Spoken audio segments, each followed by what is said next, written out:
ہماری تجاویز کو قبول کریں. حکومت نے جو ابتدا میں ہمیں ایک مسودہ یہاں کالے تھیلے میں بھیجا تھا، اور جب ہم نے اس کا مطالعہ کیا تھا تو وہ نہ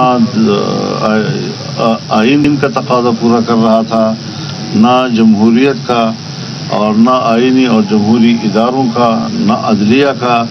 تو ہم نے مسترد کر دیا تھا، اور ہم ابھی بھی اپنے موقف پہ قائم ہیں، اور ہم کوشش کر رہے ہیں کہ جو قابل اعتراض مواد ہے اس کے اندر اس کو مکمل طور پر صاف کیا جائے، اور جس پر اتفاق رائے ہو سکے کہ جس سے آئین میں اصلاحات آئیں، عدلیہ میں اصلاحات آئیں، نہ یہ کہ ہم بگاڑ پیدا کریں.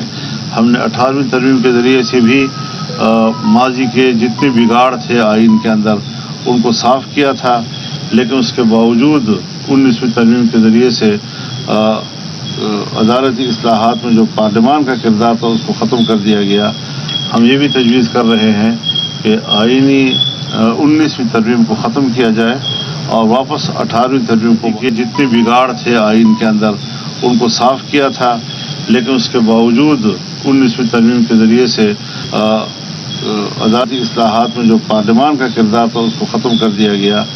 ہم یہ بھی تجویز کر رہے ہیں کہ آئینی 19ویں ترمیم کو ختم کیا جائے اور واپس 18ویں ترمیم کو بحال کیا جائے، جس میں کہ ججوں کے تقرر اور سینئرٹی کی بنیاد پر ہو، کارکردگی کی بنیاد پر ہو، صحت مندی کی بنیاد پر ہو. تو جہاں کمیشن جب کا ایک کردار ہوگا عدلیہ کے کمیشن کا، وہاں پارلیمان کا بھی ایک کردار اس میں آ جائے گا، اور اس طرح نظام میں ایک اعتدال اور توازن پیدا کیا جا سکے گا. مولانا صاحب یہ بتائیں کہ سمجھتے ہیں کہ آپ اور پیپلز پارٹی JU اور پیپلز پارٹی کا جو مسودہ قانون ہے، اور وہ جو آپ اختلاف کرتے ہیں، آپ نے حکومتی مسودہ مسترد کیا، تو حکومت آپ کی ان ترامیم کے اوپر آمادہ ہو جائے گی؟ تو پیشرفت اسی طرف ہوئی ہے اور ہو جائے گی، ہماری امید ہے. لیکن اس پر ضرور اب حکومت کو اندازہ لگ جانا چاہیے کہ ہمارے موقف کو عوام میں پذیرائی ملی ہے، اور عام طور پر ملک کے اندر جو تاثرات ہیں حکومت بھی اس سے آگاہ ہے کہ پبلک نے بھی حکومتی مسودے کا تو تصور ہے، حالانکہ ان کے سامنے تو مسودہ موجود نہیں ہے، لیکن اس تصور ہی کو مسترد کر دیا، اور جو ہم نے موقف دیا اور جس حد تک بھی دیا ہم نے، تو اس کو عوام نے پذیرائی بخشی ہے. میں سمجھتا ہوں کہ جب پارلیمنٹ عوام کی نمائندہ ہے تو عوام کے مزاج کو، عوام کے نبض کو انہوں نے پڑھ لیا ہوگا، سمجھ لیا ہوگا.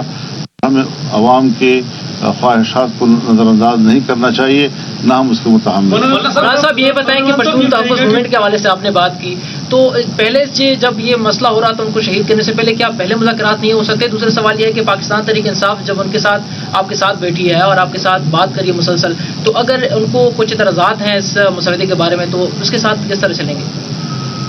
تو یہ باتیں تو دونوں میں نے کہہ دی ہیں آپ سے.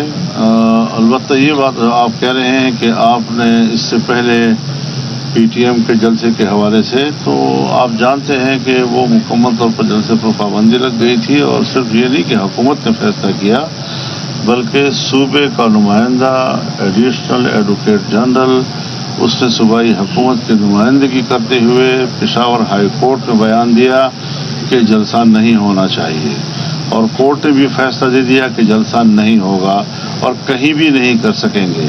تو وہ فیصلہ بھی ابھی تک اپنی جگہ برقرار ہے، اور دوسری طرف ان کو اجازت بھی دے دی گئی ہے. تو اجازت دینے پر تو ہمیں کوئی اعتراض نہیں ہے، لیکن کیوں اتنے تضادات کا شکار ہے صوبائی حکومت کے نہیوں میں نوشیوں میں؟ اس طریقے سے تو نہیں ہونا چاہیے. یہ تاریخ بڑی اہمیت کی حامل ہے، چونکہ اس دن چیف جسٹس ریٹائرڈ ہو رہے ہیں، تو کیا اس سے پہلے اتفاقی سے ڈرتا ہے تو کوئی دوسرے جج سے ڈرتا ہے. عدلیہ کو خدا کے لیے سیاست میں تقسیم نہ کرو، سیاسی جماعتوں میں تقسیم نہ کرو. جج ہوتا ہے اور اس کو جج رہنے دیا جائے، اور ہمارے ججز بھی اپنی کارکردگی، اپنے رویوں سے پبلک کو مطمئن کریں کہ وہ غیر جانبدار ہو کر آئین اور قانون کے حوالے سے ہی فیصلہ دیں گے اور دیتے رہیں گے.